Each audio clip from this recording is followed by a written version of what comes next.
Good morning. Happy Friday. Dance party for Friday. Come on, Jorge, dance party with me. Dance party. Yay. Oh, yeah. Okay. Don't get too carried away, Jorge. You might hurt yourself. All right. Good morning. Happy Friday. So excited to have everybody with us this morning. We'll go ahead and get started. Make sure I got everybody. Yes, is in the room. Good deal. Happy Friday, and we are going to go over just a couple things. So first, to chat questions, comments in.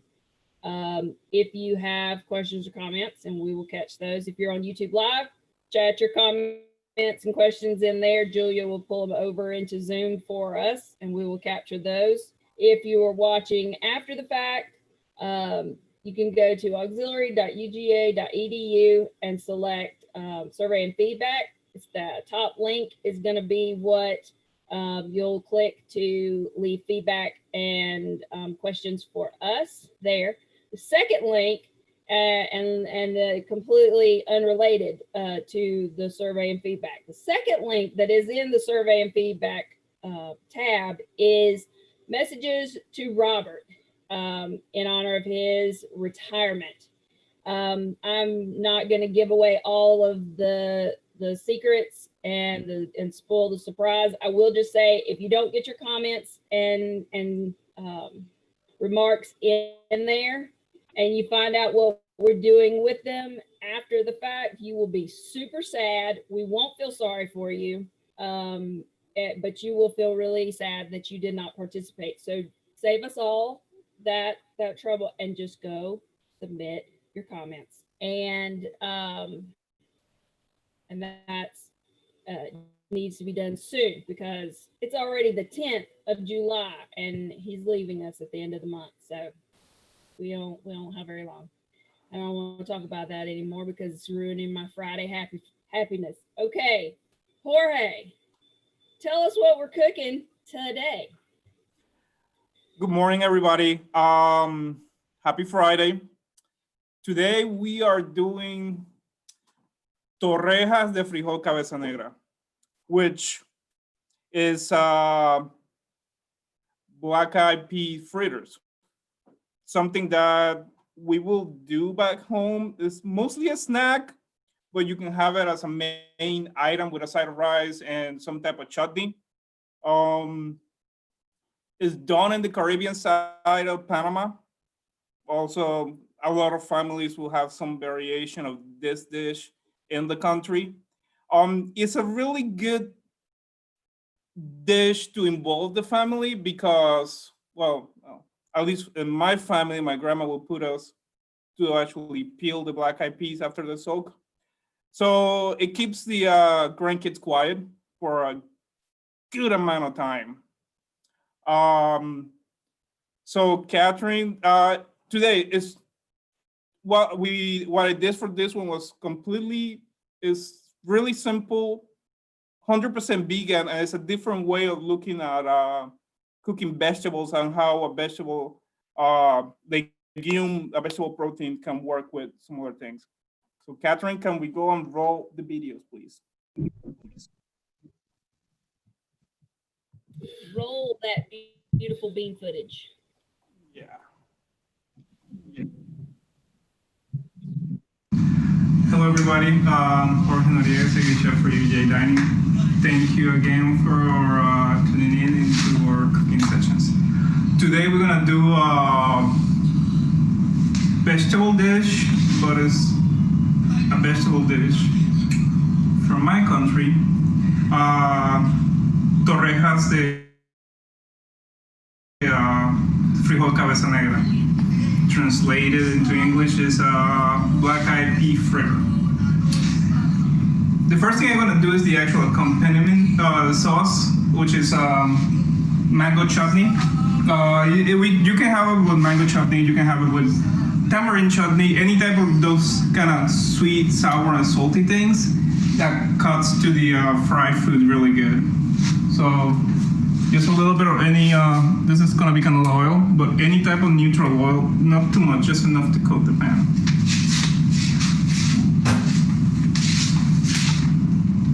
And then your spices. Cumin, coriander, a little bit of cardamom, paprika, cayenne, and one chili. Let it get a little bit hot. Start getting some flavor into it. Some people will add mustard to it. But again, this is a really easy chutney. And you want to start getting the smell of it.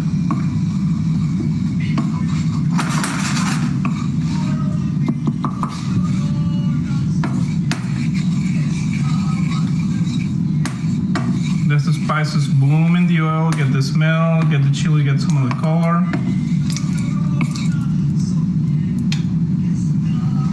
Not super hot, you don't want to burn them. You just want to get all the aromatics out. I decided to do mango. It's going to be really ripe, so I'm going to use that much sugar to it.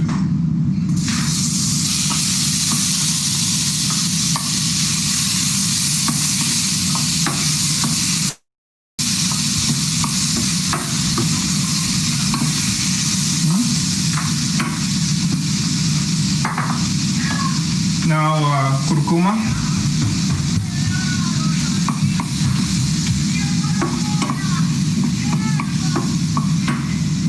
Try to get all of it.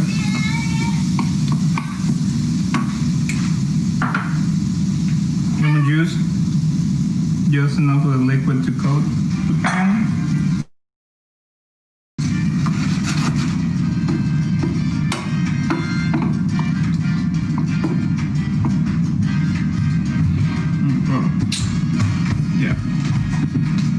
This little bit of skin, mango skin, and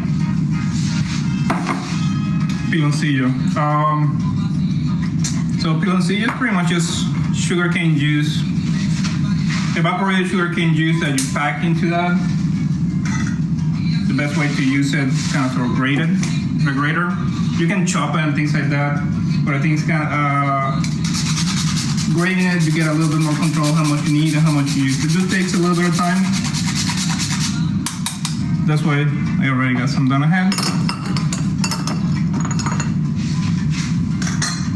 So again, that's why I have the lime juice and now the piloncillo. It's gonna be sweet, sour, a little bit of spicy, and a little bit of bitterness from the other spices. Make sure.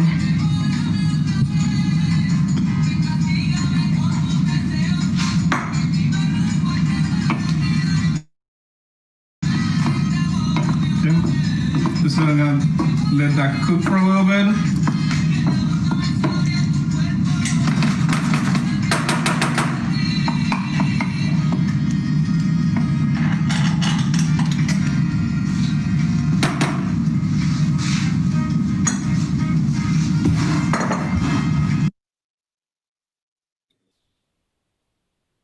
Okay, that one ended fast. Okay, hold on.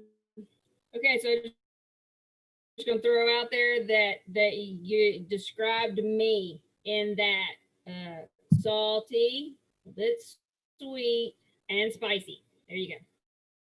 That's me. All right, here we go. That's you? Oh. That's me. Yeah. So what first thing before I forget, because I will forget, what was that you added after the mango? Piloncillo. That's no, hold on, lemon juice. So it's mango, lemon juice, and then the piloncillo, lime juice. The lemon juice, between the mango and you had to really beat it out of the bowl. What was that?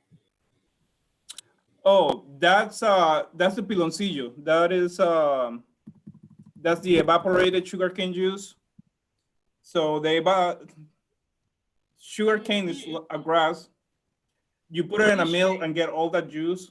You cook it to a certain you cook it to some point, so it start evaporating and the sugar start crystallizing. Back in Panama, what they do is they form these little bricks or those little cones. Well, most sugar producing countries do that. And that's, it has a different flavor than sugar. It's not as sweet and it's more minerally, but we use it for a lot of traditional dishes. Instead of regular sugar, we use piloncillo. And yeah, you chopping it and grating it, you grate it because you get you get to see, you get a better gauge on the amount and volume that you have. Okay. And is it just a measure to taste? That one is, so yeah, that one is just to taste pretty much because my kid was gonna eat it, so I couldn't make it too spicy. But you can to chutneys, you can add ginger, you can add fresh chilies. When you're doing the whole blooming the spices in oil, you can add more chilies, you can add a couple more different spices. And in the end, when you add in the curcuma, oh, that's probably the one you were talking about. The curcuma is, I'm using that too much. Curcuma is turmeric. Oh, okay. All right, we ready? Ready. For part one. Here we go. That was part one. Now we're going part two. Oh, okay, yeah, go ahead. We were making the chutney. Is what the and the first one was called chutney. This is part one. Okay, go ahead. Whatever, Jorge. I'm gonna. Yeah, it's Friday. Hey guys, Jorge Noriega, chef for dining, UJ Dining. Second part of our dish today.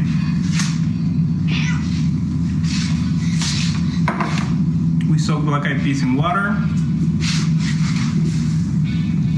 We drain them. We try not to fall when the cat is right in front of us.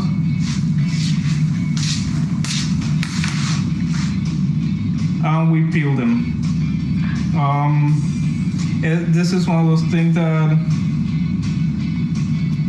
is time consuming, but it helps in the overall consistency of the dish. And we can talk about this when we show the dish, when we do the presentation, where we have to peel the outer skin of the bean to do this. But it comes out really clean and easy. If you were to do this in Panama, you probably use a wet meal, and the skin will be a little issue to get them. It will be a little bit of issue going through the mill. So it takes a little bit. This is one of the things that I truly believe that most food do take a little bit of time. This is completely different for some of you. Some of you may know about this, but it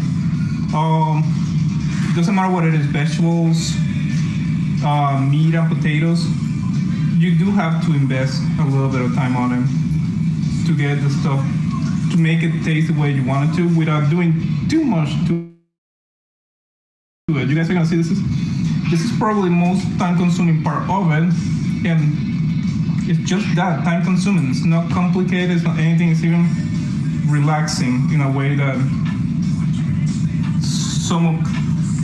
some cooking can only be, because you spend time doing this, put a little bit of music, and just don't really think about anything and zen out, completely space out. You get really fast after doing this for a little bit. My first job in Spain, they had me peeling fava beans close to 20 kilos a day, and that's the only thing I did. Peel, blanch, and peel fava beans for almost 2 months.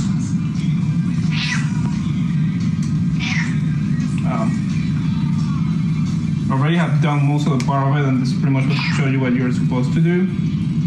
And again, we can talk about why we did this and why we have to do this. You see this skin?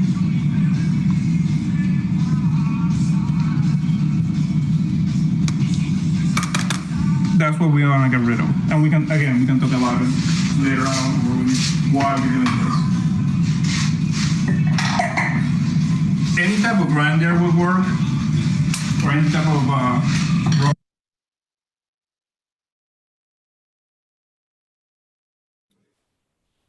I didn't do it. Hang on. No, it's not the video. I got a call that I had to answer in the middle of doing the whole video, so we had to put it on pause and then finish it up. Yeah, my bad. Sorry, guys. Here we go. Yay. Hello guys, now we adjusted the consistency. Well, pretty much we adjusted the flavor of it. Salt, we added some salt to it and a little more spice. The beans kind of the black eyed peas hydrated a little bit, so now we are on the right. Perfect.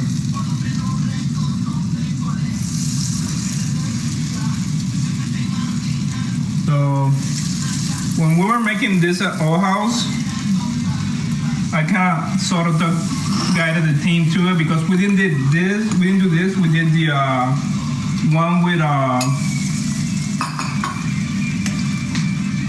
yellow split peas. And Brandy, the sous chef at All House, mentioned that it's the consistency of hush puppies, and a little bit, yes.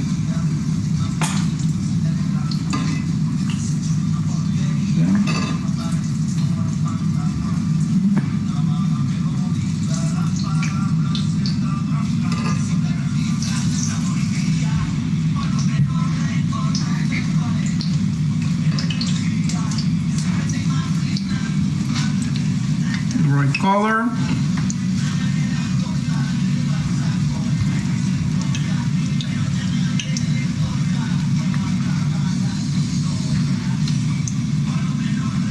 And the whole thing about frying is temperature, temperature, temperature.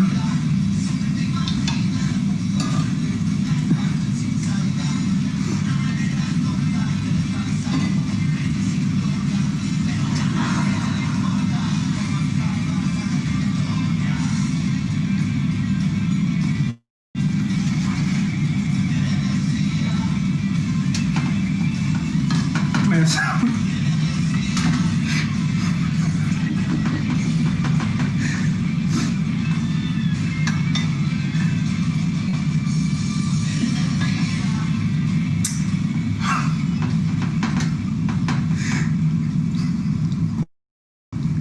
They're pretty much done. I'm sorry.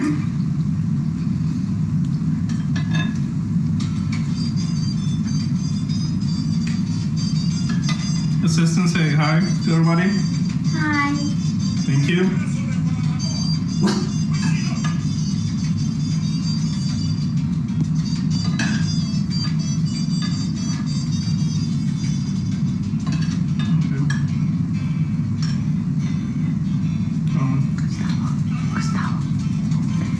We're just gonna let them cool down a little bit to show you guys, but we're gonna keep it warm. We're gonna make a couple more, and then we can plate it up. So this could be a snack or a whole meal, depending on how you use it. So,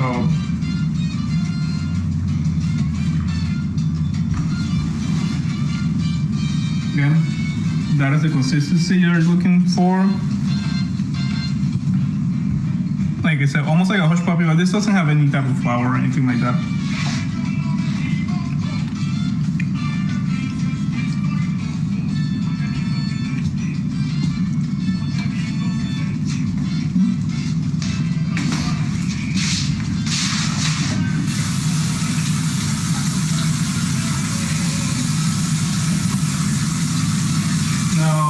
Gonna do a couple more.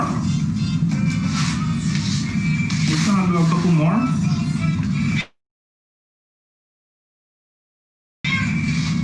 And I'm gonna plate them. Again, this is mostly a snack.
So now I'm just waiting. We're almost done. My assistant disappeared. I don't know where he went, but definitely he'll come back at one point in time. There's not that many places that he can go to. What else?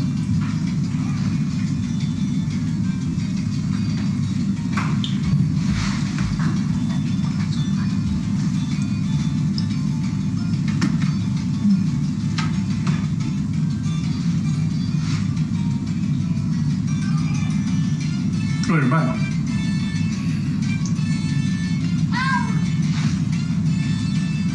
Even the cat is back. Okay.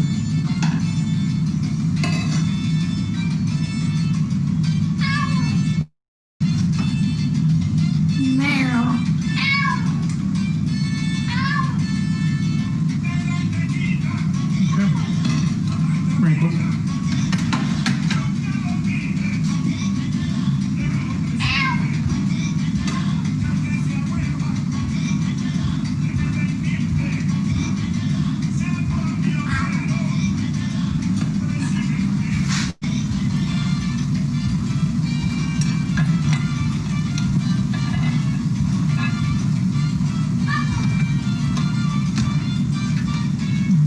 Temperature will come down. The thing about temperature is if the oil is too cold, they'll be too greasy. If the oil is too hot, they'll burn before they cook in the inside.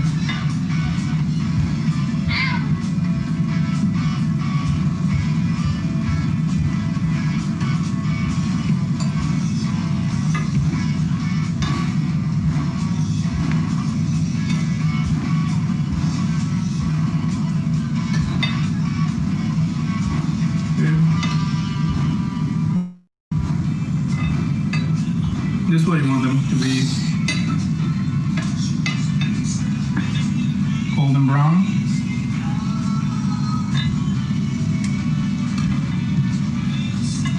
Nice and airy and fluffy, gooey. You ready to try one? You like it? You don't know? Okay.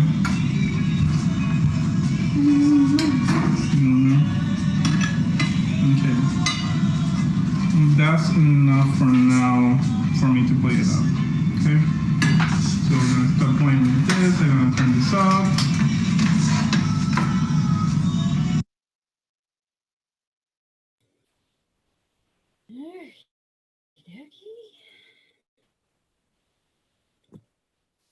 Okay. We don't have any more, do we? Oh, this is the plating. Okay. I haven't plated it yet. I think I completely messed up these videos. It's Friday. Yay for me. Yeah, I missed. Yeah, I completely messed them up. Oh no, there it is. Yay. So I take back what I just said.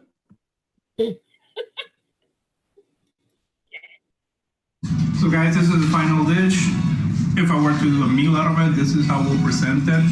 Maybe with a salad or something like that. But again, I can eat rice, breakfast, lunch, and dinner, and I will eat this with rice. So technically I have done that a lot of times.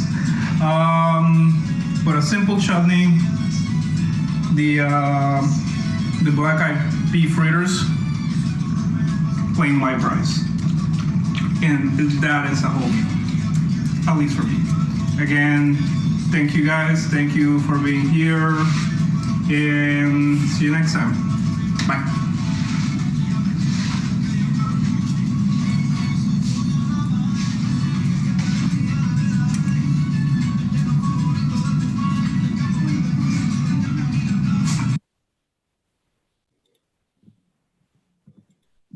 Okay.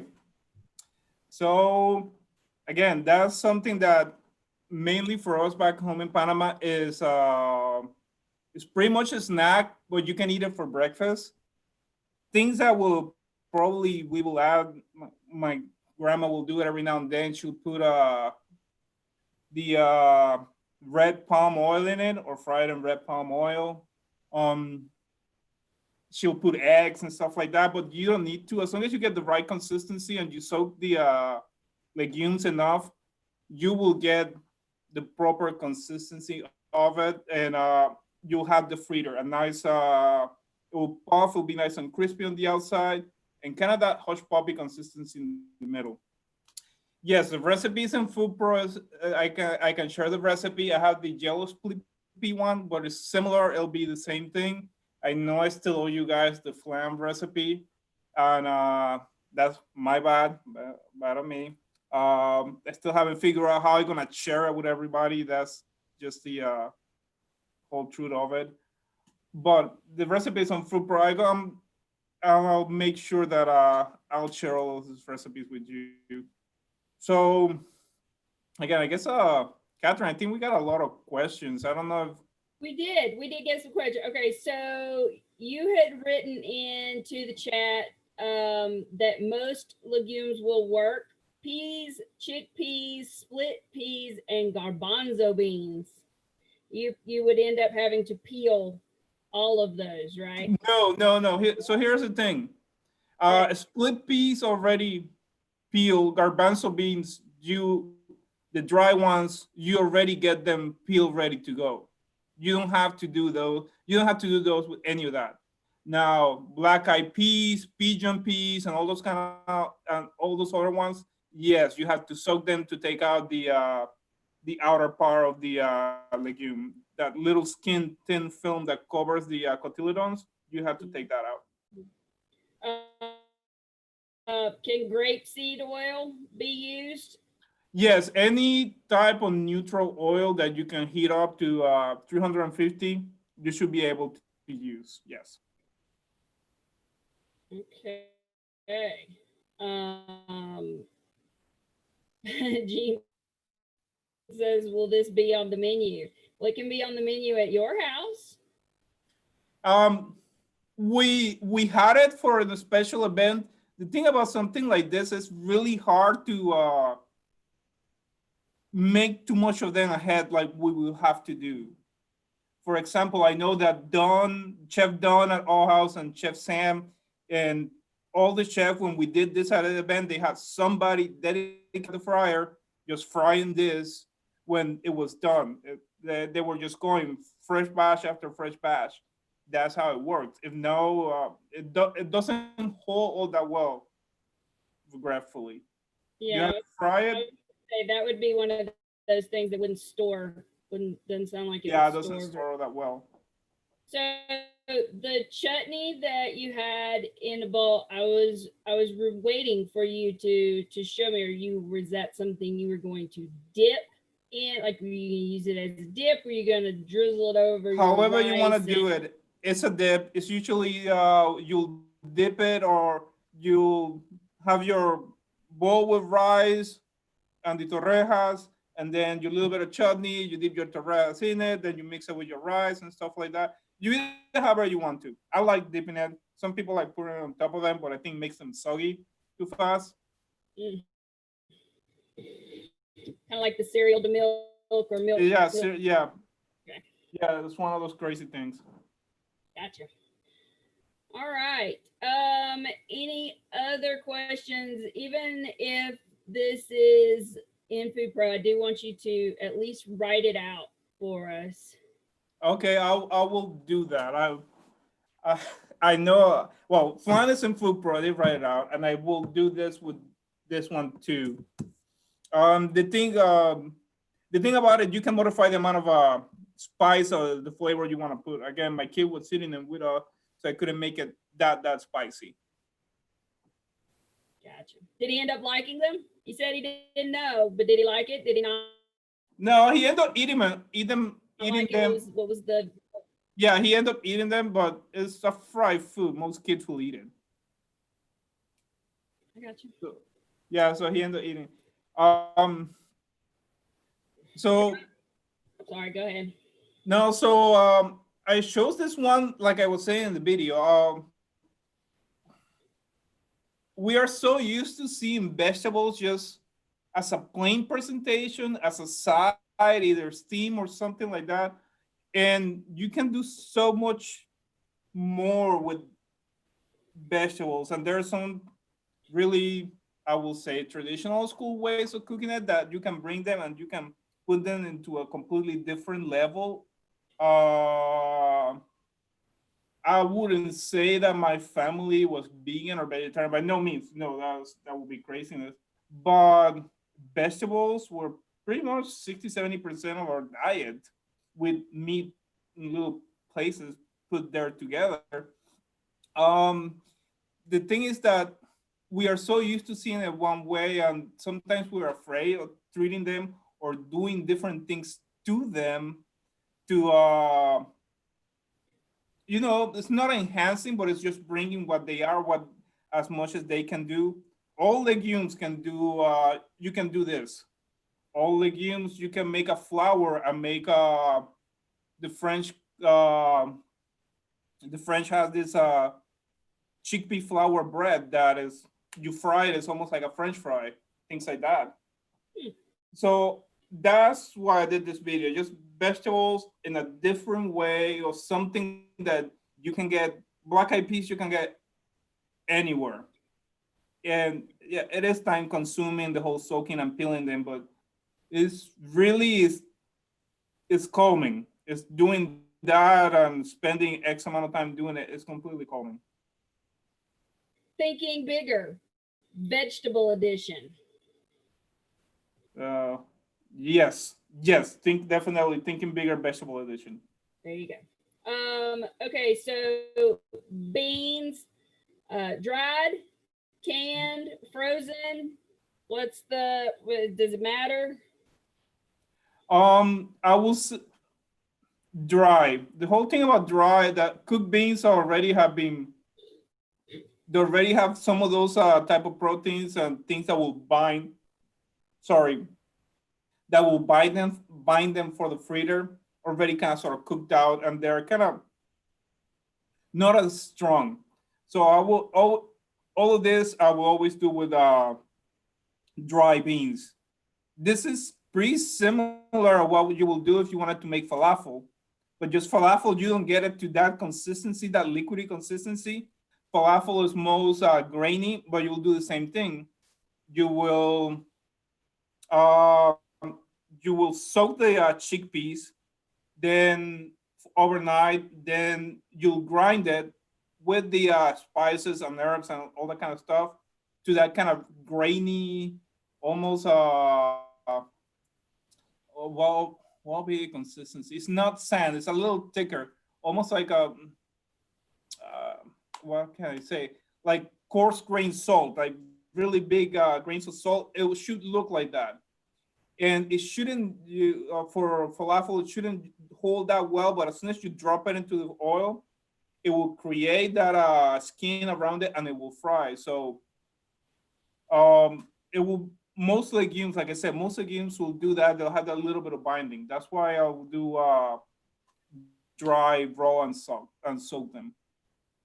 You soak them in Water, cold water yeah, cold water, and let them sit there overnight. overnight. Okay. Shout out to Stu Ham. He says we can make a version of the recipe with more home-friendly measurements, cups, tablespoons, teaspoons, etc., and make it available. So thank you, Stuart. Thank you, Stuart. Is chickpea flour finely ground dry chickpeas? Yes, that, and it's used, like I said, most places will use it like chickpea flour, like besan. I will use it for a type of pancake that is pretty much just a mixture of chickpea flour and water. The French one, the French one is chickpea flour, water, olive oil. Sometimes they will put garlic on some herbs, salt and pepper, and you cook that. Make like a slurry and cook out the starchiness. Mm-hmm. Pan it all out, and then fry it like French fries. Interesting. Yeah. Does eating a vegan diet, does it provide complete protein? I'm the chef and I want to say yes. If Catherine Ingerson is there, I think she will concur, depending on what you combine with it. Like all meals, it have to be balanced. It have to have X amount of starch, X amount of protein, and everything will make not I don't want to say a complete protein, but a complete nutritious meal. Um, I will say, but yes, you can bring a complete protein depending what you combine it with in your plate. Mhm. All right. Mariah's Oh, here. here wants to answer. Oh, she got her hand up and everything. Yes, Go Maria. for it. Hi guys, this is Mariah McDaniel. I am the dietetic technician standing in for Catherine. And Jorge is completely right. Vegan diets can have complete proteins as long as you're making sure to complement your foods. So if you're going to have beans, usually you can pair that with a grain like rice or whole wheat bread or something like that, and that will complete your protein for you. You do not have to consume meat or animal products to get a complete protein, but it does take planning and doing some research to figure out what to pair together. You see? Thank you, Mariah. Mariah. All right. Do we have any other questions? I think we've covered them all. This was a good one. If you have any other questions, get them in. I found myself when Gustavo was helping with getting them out. I saw him dancing along to the music. I caught myself doing the same thing, and that was kind of funny. Yeah, we had an internal joke, and when he came help, I didn't think he was gonna do it. That's why I started laughing. I figured there was an inside joke there of some version. Julia says she sees some black-eyed pea fritters in her near future with garden fresh black-eyed peas. They'll be the same thing. You'll probably have to soak them a little bit to get rid of to peel them. Like I said, I use a grinder, electrical, almost like a small rubber cube grinder mixer. But the way you traditionally do it is you use a wet grinder, a wet mill. If you haven't seen a wet mill, it's a lot of work. You have this thing that have the metal die in the middle. You put the grains that have been soaked and add a little bit of water and hand crank it. So, and there is the one that is two big stones, one put together. You put the grain and a little bit of water in the middle, and you just keep doing this motion. Mm-hmm. And it's one of those things that, well, my grandmother will put us to do just because she had too many grandkids and she wanted them to make them quiet, to keep them quiet and entertained for a good amount of time. That's okay. Is one of those things, and again, it's one of those things that I feel that we should be looking at vegetables in a different way. We tend, not always, but we do tend to look at vegetables as a side item. We took to look at vegetables as the accompaniment, which they are not. Depending what you do on them, they are the main.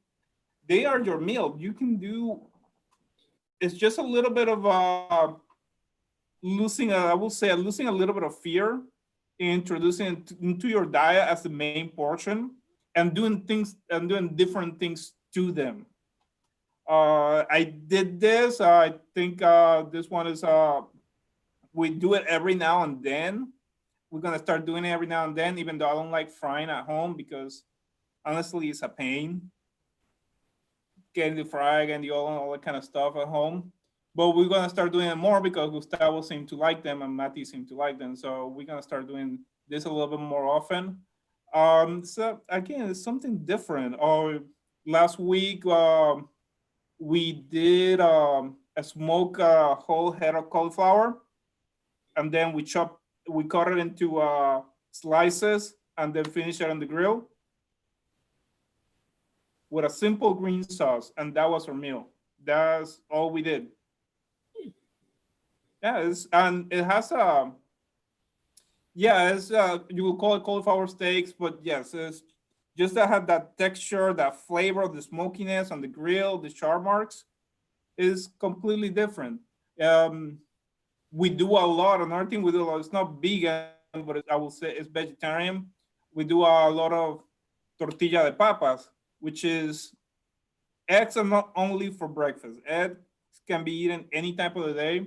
So tortilla de papas is we take some potatoes, we peel them. Well, we haven't been peeling them lately. We take some potatoes, we dice them, we let them soak overnight, we drain them, we can sort of pan fry them, add a bunch of onions and garlic, and then we add the eggs, and we make a pretty traditional Spanish tortilla de papa, and that's what we have for dinner: tortilla de papas with bread and some type of aioli. Um, what else? I seen one question. How long can you safely reuse fry oil? Um, depending on how. So depending how well are you on keeping the temperature of the oil, and you don't reach past that smoking point, I will say probably 2 or 3 times. I only do it one time because I can't really control that. If the oil gets too hot, the oil gets too hot, start getting past that smoking point. Anything above that start burning, and you get that burn flavor. And for whatever reason, food is not searing and it's getting too dark before it's cooked and things like that. So depending on how can you control the oil temperature, 2 to 3 times. I only do it one time. I don't use that much. I have my cast iron skillet. I probably have in there. I had in there 8 ounces of oil. So why soak the potatoes? I think it just needs to, Depending on the potato, they also have some X amount of starch. And if you're just gonna pan fry them or fry them, and you want that crispy outside but kind of smooth inside, you need to get some of that starch out and some of those sugars out. They need to have the right balance for frying. If you get a starchy potato, you need to do that. Depends on the potato. It just kind of gets you to that right point, but just getting, because you will see all that starch in the bottom of the bowl. And sorry, and you just get to so you just get to that right point. So making making French fries, making fried potatoes. You get the potato that you're gonna use is it's usually a semi-starchy potato. You cut them into the shape that you wanted. You soak them, or you soak them for overnight or a couple of hours till you get some of the starch out. Even, the way that we do is snelling. The snelling produce the French fries for the niche at Scott Hall, and they do a traditional French fry. It's probably one of the best in town. If you guys don't know it, the French fries that we serve at the niche at Scott Hall. We get the potatoes, wash them. We don't peel them, but we wash them really well. We cut them into the fries. We let them soak in water, and then we do a first cooking, a first frying in oil. And that's pretty much just to get the potatoes, to cook the potatoes. After we do that, we pull them out of the oil and we pan them. So they cool down, we blast chilling. So we bring the temperature down almost to freezing point. And what we do after that is when we have transferred into the niche Scott Hall, they got the oil at a higher temperature and we fry them. So you get the crunchy, crispy outside with the smooth kind of almost, you will think mashed potato part of the inside. Again, mashed potatoes at Scott Hall, the French fries Scott Hall, the Nation Scott Hall are probably the best in town. They are, and now we know why. Yes. You should start with spoiler alert. This is how the potatoes are so awesome. What variety of potato? You said a It's medium starchy potato. Yeah, not a waxy potato. Don't. Waxy potatoes are not all that good for frying. I will use a starchy potato. Just because the texture and inside. Some potatoes, you get a waxy potato, you to get the right portion, you probably have to even cut them and blanch them a couple of times in oil. A low temperature, let's say at 200, fry them one, let them soak, change the water a couple of times, fry them one at 200, fry them again at 250, and repeat that until you have cooked all of the starch and the sugars inside of the potato, and then finish it up in a hotter oil, 350, to get them to nice crispy. Which variety is a waxy? Is considered a waxy potato? Damn, now you guys are gonna make me look. I remember those two. You guys are gonna make me look. Most of your yellow potatoes will be waxy. I will say your red skin potatoes will be waxy. Those are not really good for frying. Everything else, that type of when you cook the potato, if you boil two potatoes, you'll see the difference. Red skin potato, the white potato with the red skin on it, you will see that it when you boil it, it takes in a lot of water. It's kind of mushy. I will say that. An Idaho or a russet, when you boil it, it doesn't do that. Right. Okay. Okay, that makes sense. So the waxy potatoes absorb more water. Well, is their internal structure, they tend to break down a lot easier than the other ones. So those are the potatoes that you will use for if you want to do a whole potato and you want to toss it with butter, because it will absorb all that butter. You cook them to the right point. You got your nice melted soft butter, and toss it with the butter and salt. It's gonna absorb all of that. Okay. Yeah. Okay. All right. So we got like 10 minutes. We haven't gotten any more questions. So that means I get to put you on the spot for another thinking bigger vegetable. It's another not side, but would be like you could do something creative with vegetable. Okay. I like doing a lot with mushrooms.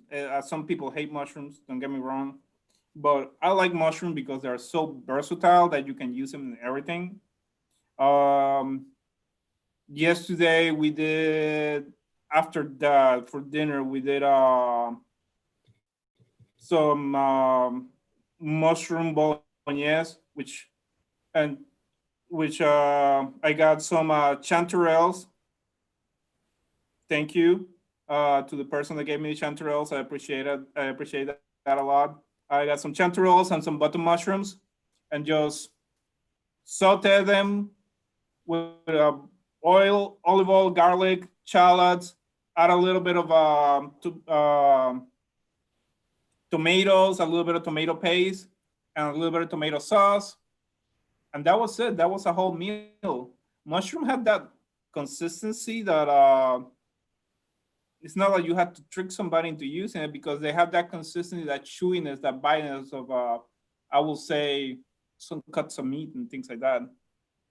Mushrooms are an easy choice if you want to kind of reduce the amount of meat or that you put in some dishes, especially like a bolognese or a beef or a meat sauce for pasta. You can do half half meat and half mushrooms, and pretty much trust me, I don't think anybody will notice the difference. Challenge accepted. Mm-hmm. Okay, so I did miss one question about back on when we were talking about the beans. Is could you use a NutriBullet or a little mini blender Yes. to blend up the beans? Yes, you just need to stop every now and then and check the amount of water that you need so you get that right kind of really thick paste consistency. All right, zucchini.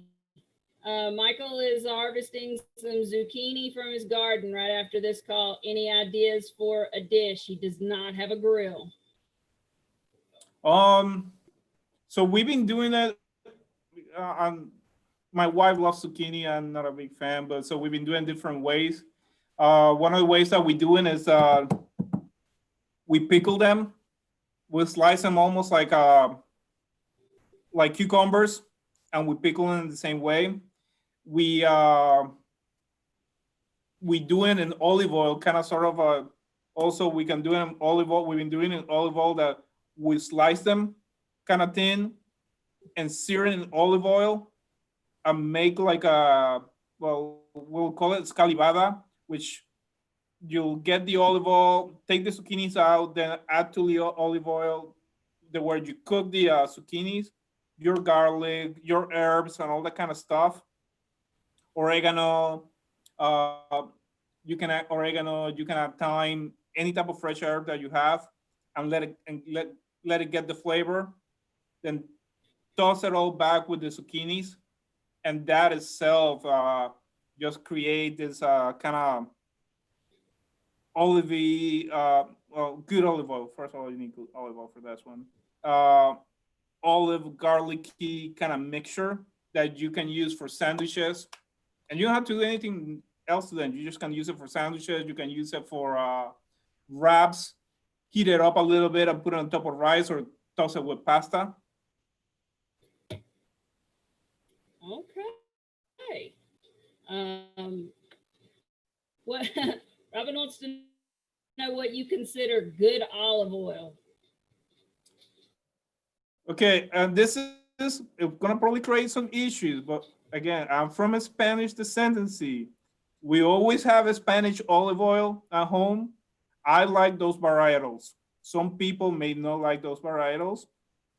For me, a good olive oil would be an Albarquina extra virgin olive oil, which means that is cold press. So olive oil have different grades. First cold press is just that. It's the olives that they are pressed in the mill with no heat, no anything applied to the olives. It's just the cured olives in the mill, pressed. And that's what they call extra virgin olive oil. It's just that first press with nothing applied to it. And that's what I call a good olive oil. Again, I might prefer varietal is Albarquina. Also, I would like Picuelas, but depending on your flavor profile, the Spanish ones are a little bit spicy, have some of that green olive flavor. Some of the Italian ones could be a little sweeter. So again, depends on your flavor profile, what you like seeing in your olive oil. Okay. All right. So in the last few minutes, so we'll give you back a few, like maybe 2 minutes of this time, because right after this is the NACUFS session, the final session for the NACUFS conference, and that's going to be starting at 11. So we'll give you that, and then this afternoon, open mic, SWOT analysis with breakout rooms at 2 p.m. And if I don't see or talk to you between now and then, I hope you have a fantastic weekend. Thank you, Jorge, for Thank you guys. cooking for us, showing us about the black-eyed pea fritters, and for thinking bigger with vegetables. And Okay, don't forget to go put your comments in for Robert. Don't forget. Do it now. Anything else from you, Chef? No, thank you guys. Enjoy your weekend, everybody. Excellent. Be safe. We'll see you soon. Bye. Bye.